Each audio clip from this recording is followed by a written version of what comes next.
Her name was Chloe Bennett. At her in-laws' wedding anniversary celebration, she watched Julian grab her 3-year-old daughter by the hair in the middle of a garden filled with distinguished guests. What chilled Chloe more than Emma's screams was the sight of Mark, her husband, walking over and telling her to stay quiet in order to protect an investment. The party was held at an elegant restaurant on the outskirts of Boston. Golden lights were wrapped around the trees, and laughter drifted through the air as though this family had never known a single crack. Mark's parents sat at the head table, receiving congratulations for their 25-year marriage. Julian moved between the tables, wearing the smile of a man who was accustomed to everyone stepping aside for him. For years, Chloe had swallowed the sarcastic remarks from her husband's family. They believed she was weak because she rarely argued. What they did not know was that before leaving her job to care for Emma, Chloe had investigated fraud for an insurance company. She understood that evidence could determine the fate of a human being. That night, Chloe did not return to the house where she had lived with Mark for 6 years. She drove straight to an emergency pediatric clinic while Emma slept in the back seat, her eyes swollen and red, one small hand still gripping her mother's dress. The doctor examined every injury on the little girl's body. A large bruise had formed across her thigh. Several small scratches marked her scalp where her hair had been pulled with force. When the doctor asked who had done it, Emma curled into herself and whispered Julian's name. Chloe heard her, but she did not cry. She asked the medical staff to photograph the injuries and document the time, location, and severity of each wound in a report for child protection purposes. The nurse studied her for a moment longer. The woman standing before her was no longer a panicked mother. Chloe was becoming the person she used to be, the investigator who had handled fraud cases that guilty people believed no one would ever have the patience to piece together. Mark kept calling. The first call was filled with pleading, the second was filled with blame. By the 5th call, his voice had turned cold. He told Chloe she was destroying the family's reputation. If she did not bring Emma back and apologize to Julian, he would file for divorce. Chloe put the call on speaker and pressed record. She asked only one question. "Do you think it was wrong for Julian to pull our daughter's hair and hit her?" Mark went silent. Then he said Julian had simply lost his temper, while Chloe was the one turning everything into a disaster. That was enough. Chloe saved the audio file inside a hidden folder in the cloud. She captured every message from Mark, her mother-in-law, and Julian. Every threat, every insult, and every time they called Emma a badly behaved child was preserved as evidence. The next morning, Chloe returned home while Mark was at work. She took only Emma's clothes, her birth certificate, her medical records, and an old box of documents. When she pulled the box from the cabinet, a bundle of letters spilled onto the floor. The yellowed envelopes were all addressed to Rachel Hale, Julian's former wife. The first letter sent a chill down Chloe's spine.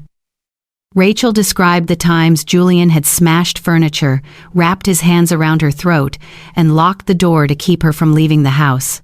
In the final letter, she wrote that she had gone to the police, but Julian's parents hired lawyers, pressured witnesses, and spread the story that Rachel was mentally unstable. Domestic violence was not an accident in this family. It was a secret, managed with money. Chloe photographed every page. In the corner of one envelope, a phone number had been written in blue ink. She called it. A woman answered but remained silent. When Chloe mentioned Julian, the breathing on the other end became rapid. Chloe told her what had happened to Emma. Rachel asked only whether the little girl was safe. Then she revealed something that left Chloe frozen where she stood. Years earlier, Julian had beaten Mark during an argument and broken 2 of his ribs. The family forced Mark to claim that it had been a sports injury. From that day forward, Mark had never dared to stand against his older brother. Chloe understood that her husband's weakness had begun with fear, but fear could not turn complicity into innocence. Rachel agreed to testify. She still had photographs of her injuries, hospital records, and a recording in which Julian had once admitted what he had done. Chloe closed her computer. Her husband's family believed she was running away. They had no idea that she was building a wall of evidence, one brick at a time, and the final brick had just fallen into the hands of the woman they had tried to bury years ago. Emma knew nothing about the layers of masks around her. She wore a pale blue dress and ran across the lawn before stopping in front of the model airplane Julian had placed on a table to impress his guests. Emma touched one wing with a single finger. The model slipped from its stand and landed on the soft grass. Nothing broke. Nothing was scratched, but Julian's expression changed. He moved too quickly. One hand seized Emma by the hair, while the other struck her hard across the thigh. Emma fell to the ground. The child's screams silenced the entire garden. Chloe rushed forward and pulled her daughter into her arms. Emma trembled, both tiny hands clinging tightly around her mother's neck. Chloe saw the red mark on her daughter's thigh and several strands of hair caught between Julian's fingers. Fury surged through her, but her voice remained low and clear. "You just hit my daughter." Julian curled his lip. He said badly behaved children had to be disciplined, and if a mother did not know how to raise her child, someone else had to do it for her. Chloe's mother-in-law stepped between them. She did not look at Emma, she looked at the guests who had begun whispering. What frightened her was not an injured child, but the possibility that the family's reputation might be damaged. She insisted that Julian had barely touched Emma and accused Chloe of turning something insignificant into a public spectacle. Mark approached. For one brief second, Chloe still hoped her husband would stand beside his wife and daughter. Instead, he placed a hand on her shoulder, squeezed hard, and leaned close to her ear. Mark told Chloe to stay quiet. Julian was preparing to invest in his project, and he did not want something so trivial to ruin their future. At that moment, something inside Chloe shattered. It was not love. It was trust. She looked at Mark as though he were a stranger. He had just placed money above the cries of his own daughter. Julian stood behind him with a triumphant expression. That entire toxic family was waiting for Chloe to lower her head one more time. But Chloe did not lower her head. She pulled out her phone, started recording, and rose with Emma in her arms. Chloe said that from that moment forward, anyone who touched her daughter, threatened her daughter, or tried to conceal what had just happened would be held accountable. Julian laughed. Mark turned pale. Her mother-in-law shouted at her to stop. Chloe did not respond. She carried Emma through the brightly lit tables, leaving behind the shouting voices and stunned faces. When the restaurant gates closed behind them, Emma was still crying against her mother's shoulder. Chloe pressed her lips to her daughter's hair and promised that from that night on, no one would ever be allowed to hurt her again. Behind the patient exterior they had always dismissed, the woman they had underestimated had awakened. And she knew exactly where to begin the fight. 3 days later, Chloe received a message from Mark. His family wanted her to come to his parents' mansion so they could resolve everything privately. He insisted that this was her last chance to save their marriage. But when Chloe read the draft agreement attached to the message, she understood that they had no intention of reconciling. The document required her to confirm that Julian had not intentionally hurt Emma, promise not to report him to the police, and surrender her right to use any recordings connected to the party. In return, the family would not sue her for defamation or accuse her of preventing Mark from seeing his daughter. They were trying to purchase her silence with a threat. Chloe agreed to go anyway. That afternoon, the mansion door opened before she could press the bell.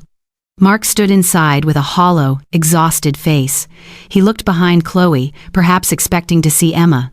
But Chloe had come alone, carrying a laptop and a black document bag. The living room had been arranged like a courtroom. Mark's parents sat on the long sofa. Julian stood beside the window with both hands in his pockets, his expression openly defiant. The agreement and a silver pen rested on the table. Chloe's mother-in-law pushed the document toward her. She said everyone could forget what had happened if Chloe signed it, apologized to Julian, and brought Emma home. She called it the only way to keep the family together. Chloe did not sit down. She asked Julian whether he denied grabbing Emma by the hair and hitting her. He laughed. Julian said a child who damaged an adult's belongings needed to be disciplined. He even challenged Chloe to call the police, because no one who had attended the party would take her side. Mark stepped forward, disappointment filling his voice. He said Chloe was trying to destroy her own family simply to prove that she was right. Chloe looked at the husband who had once promised to protect her and their daughter. Fear was still visible in Mark's eyes, but behind that fear was a choice. He had chosen to stand beside Julian. She opened the laptop. The first recording was a phone call from her mother-in-law. Her voice filled the room, coldly threatening that Chloe would lose custody of Emma if she dared to embarrass Julian. The woman's face turned pale. Next came Mark's voice. He admitted that he had seen the red mark on Emma's thigh, but had still told Chloe to stay quiet because of Julian's investment. Mark took a step backward. Then Chloe played the final file, recorded at the party. Julian's voice came through clearly. He said that he had hit Emma, and that children like her needed to be beaten before they would learn to obey. No one spoke. Chloe placed Rachel's letters on the table, along with the hospital records, photographs of the injuries, and copies of the old police reports. She explained that Rachel had agreed to testify about years of domestic violence, the times Julian had assaulted her, and the way this family had used money to portray the victim as someone who was mentally unstable. Mark's father looked at his wife. In that moment, the silence between them became a confession. Julian slammed his hand against the table. He roared that Rachel was a liar, then charged toward Chloe. She did not move back. Chloe pointed toward the bookshelf behind him. A small camera was blinking with a red light. She explained that the entire meeting was being streamed live to her attorney. If Julian took one more step, the footage would immediately be sent to the police. Julian stopped. For the first time, panic appeared on his face. Mark looked at the camera, then at Chloe. He finally understood that the woman his family had always considered weak had prepared every detail. She had not come to ask for their permission to protect her daughter. She had come to tell them that the cover-up was over. Chloe closed the laptop, picked up her document bag, and walked toward the door. Behind her, the room erupted as family members began accusing one another. The wall of silence surrounding that family did not collapse because of a scream. It collapsed because Chloe had recorded every word they believed would never be brought into the light. 2 weeks after the confrontation, Julian was summoned by the police. He entered the station wearing an expensive suit and accompanied by his private attorney, still convinced that his family's money could make everything disappear as it had before. But this time, Chloe had brought more than an accusation. She had Emma's hospital records, photographs documenting the injuries at different times, the recording in which Julian admitted what he had done, threatening messages from the family, and complete video footage of the meeting at the mansion. Rachel also arrived with the evidence she had preserved for years.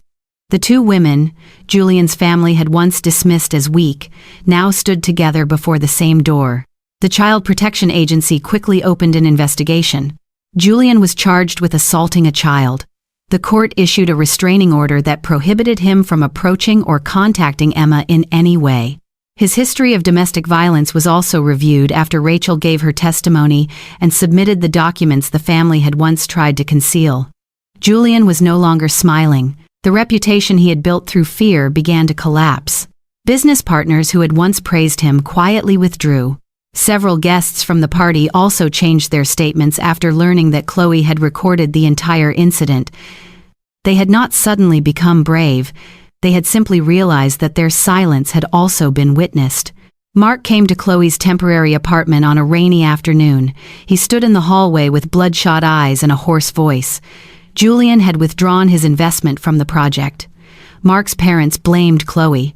His attorney had also warned him that the messages he had sent could seriously affect his right to see his daughter. He said he had been wrong. Chloe looked through the narrow opening of the door at the man who had once been her husband.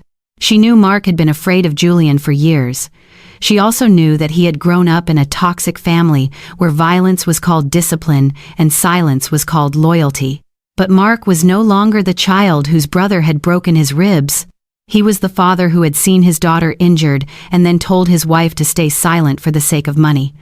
Chloe said she could understand his fear, but she would not use compassion to erase the choice he had made. She filed for divorce and sought full custody of Emma.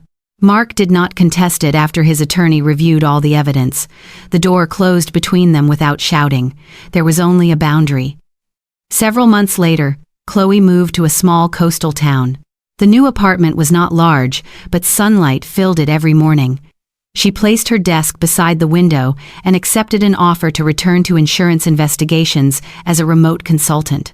Mark's family sent letters, made phone calls, and asked mutual acquaintances to persuade her to reconsider. Chloe did not respond. She blocked every phone number, documented each unauthorized attempt to contact her, and forwarded everything to her attorney. Setting boundaries did not make her cold. It kept her and Emma safe. During the first few weeks, Emma still startled whenever she heard heavy footsteps in the hallway. She often woke in the middle of the night and asked whether Julian was coming. Chloe never told her daughter to forget what had happened. She sat beside Emma's bed, held her hand, and told her that no one had the right to hurt her. Gradually, the nightmares became less frequent. One spring morning, Chloe bought several small pots of soil for the balcony. Emma chose the sunflower seeds herself. Mother and daughter dug into the soil, planted the seeds, and watered them with a yellow watering can. When the first green shoot pushed through the soil, Emma laughed loudly. The sound made Chloe stand perfectly still. Their healing journey had not begun by forgetting what had happened. It began the moment Chloe trusted her daughter's cries more than the excuses of an entire family. She had once believed that leaving meant destroying a home. Now, as she watched Emma run through the sunlight without looking over her shoulder in fear, Chloe understood the truth. The door she had closed that day had not ended their family. It had saved the only family that truly needed to be protected. Chloe's story is a reminder that protecting a child sometimes means standing against the very people who claim to be family. She did not destroy her home by walking away. She created a safer one for herself and Emma. Do you think Chloe was right to end her marriage, or should Mark have been given another chance after admitting his mistake? Share your opinion in the comments below. If this story moved you, please like the video, subscribe to the channel, and turn on notifications. Your support helps us bring you more powerful stories about betrayal, courage, justice, and second chances.